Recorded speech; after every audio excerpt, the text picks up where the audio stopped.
Christopher in Huntingdon. Good morning, Christopher. Good morning to you. Nigel, good morning. First of all, you have to accept that the European dream is a success, as it was set up by Winston Churchill. Do you or do you not? I would have thought quite the reverse. If you look at the fact that what has happened over the course of the last few years is whenever you ask the European people or the members of any individual member state whether they want it, they say wait a minute. They say no. What do you mean, Christopher? Listen to what I said. When the European community, when the European dream was put together by Winston Churchill after the last war, okay, you have to accept his dream has been achieved, yes or no? Well, it wasn't put together by Winston Churchill. It was put together by... The idea was put together by Winston Churchill. No, I don't accept that. I don't accept that at all. Because one of the key things that Churchill said, if you're going to quote him, is that whatever happened in terms of European cooperation, that Britain should not be a part of it. No, that was not what was said at all. What he said, quite clearly, was that we needed to come together as a European community to stop the killing of people without Britain being a member. People. However, let us move on from that point. So you accept that has been a success. Now, I've made the point that Churchill said Britain shouldn't be a part of it. No, you're wrong there, but we won't go into that because you're wrong. Well, I can't do much against that sort of nonsense, can I? What are we going to do when we pull out of Europe? You are suggesting we do. How are you going to replace all the jobs that are going to be lost by European companies moving out because of the trade tariffs, the trade barriers that you are going to have to put up and are going to be put up? We're talking about 20 million people. Well, we will. 20 million? Wow, that's even more than Tony Blair used to boast about. That's extraordinary. Well, of course you're right. There will be some job losses. The MEPs will all lose their jobs. And the British Commissioner will lose her job, so that'll be very sad. So about 100 people will lose their jobs. Thereafter, what we will do is we will revert to a trade deal similar to that is enjoyed by the Swiss or the Norwegians, and if little countries like that can organise for themselves advantageous trade deals, then I'm quite certain that the EU's biggest marketplace can have that sort of deal. So it is the biggest myth and the biggest fallacy that not being part of political union would mean we'd stop doing business. You know, Mercedes would go on selling their cars in Britain regardless whether we're part of the union or not. Now, you know as well as I do that that is not correct. That is absolute rubbish. First of all, both countries that you're talking about do not have the same amount of imports as we do in the United Kingdom. So you can't compare either of those two countries. Now let's get back to reality. Where are you going to find the markets to replace the business that comes in because of the tariffs that you are going to put up? Listen, where are you going to get those markets even from? Giscard d'Estaing, Neil Kinnock, all these great men of the European project have repeatedly said over the last 10 years, if Britain doesn't want to be part of political union and wants to have a simple free trade agreement, that is fine by us. And of course it's fine. We import far more from the EU than we export to the EU. And what we're talking about here is opening up British business to markets, adding to our business around the rest of the world, because it is quite extraordinary. Where? Well, I'll give you an example. There's a little organisation that has 29% of the global population within it called the Commonwealth. And at the end of 2005... Most of which are bankrupt. And at the end of bankrupt, you name me a single Australian bank that's gone under. You name me a single Canadian bank that's gone under. It's many of the Commonwealth countries... Canada relies on America. Canada would not be interested It is many of the Commonwealth countries, in fact, that are doing enviably well at this moment in time. And what they would like is for the United Kingdom... is for the United Kingdom to enter into free trade arrangements with them, but we're banned from doing it. Christopher, thank you for that call. Thanks, take care. Interesting stuff, thank you. Quick question before we hear from Helen, who has our travel news. Helen, Nigel Farage, Helen. Hello. Hello there. Please would you ask Nigel what the UKIP policy is on voluntary and mandatory repatriation? That is from Jack in Birmingham. I mean, an alliance between you and the BNP was mooted, and no, wait, let me finish. And you firmly rejected it. Yeah. That's true. It was mooted, and you firmly rejected it. It wasn't mooted. It was a publicity stunt by the BNP, well, they mooted seeking it. publicity, They mooted and it was kicked into. Listen, we are going into these European elections. Your first caller asked about how many candidates we'd have. I'm asking what this Jack in Birmingham is asking. We have Well, I'm going to answer Jack right now by telling him this. We have 69 candidates in England, Scotland and Wales. That is the total list for the European elections. Of our 69 candidates, 5 of ours are black and Asian candidates, born overseas, who've taken British residency, who are proud to be standing for UKIP in these elections. We do not and have never advocated repatriation of any kind at all. We are a non-racist, non-sectarian Would you political stop mass party. immigration? Of course.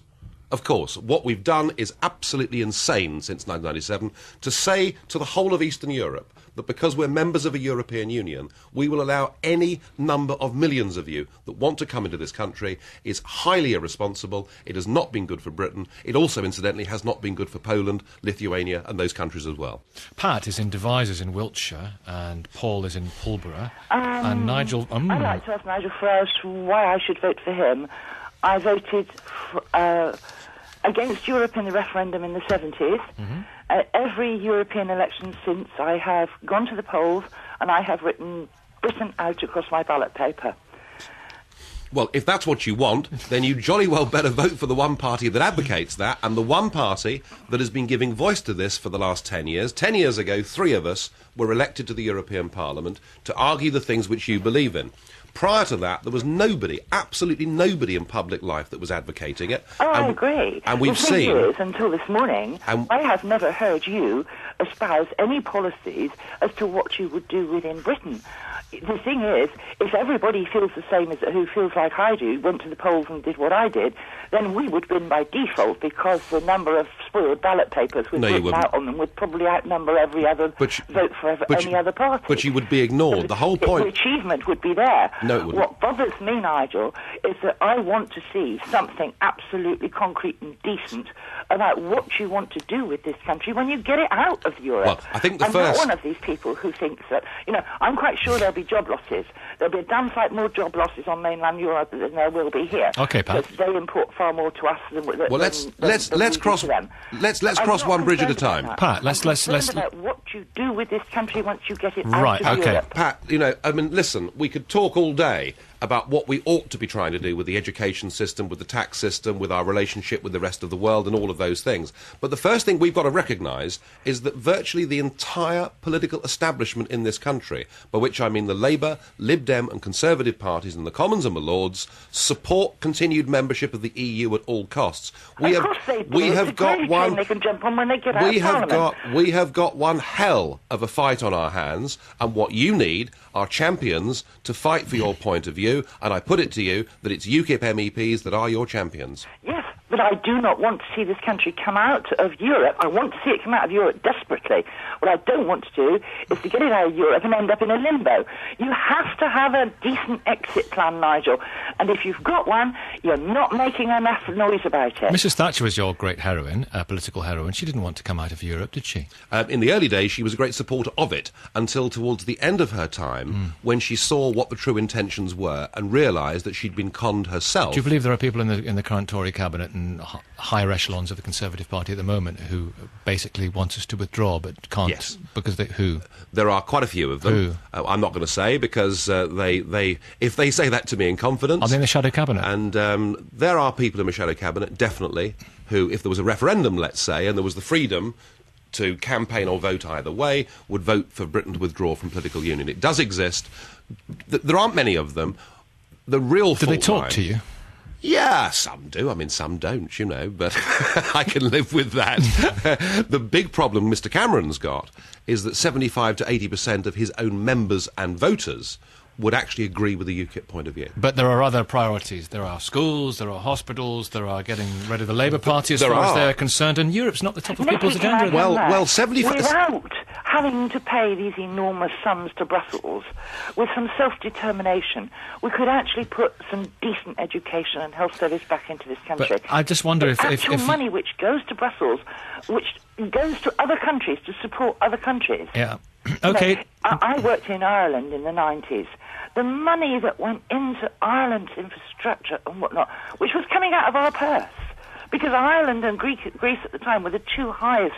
and Ireland did very, very well out of it. Pat, thank you. Let's speak to Tim in Wales. Let's speak to Tim. Hello, Tim. Good morning to you. Good morning. What I'd like to say is that there's £38 million of a combination of European, Welsh Assembly and local authority money due to be spent over the next couple of years in many towns in North Wales, 14 separate projects. What is Nigel's reaction to that?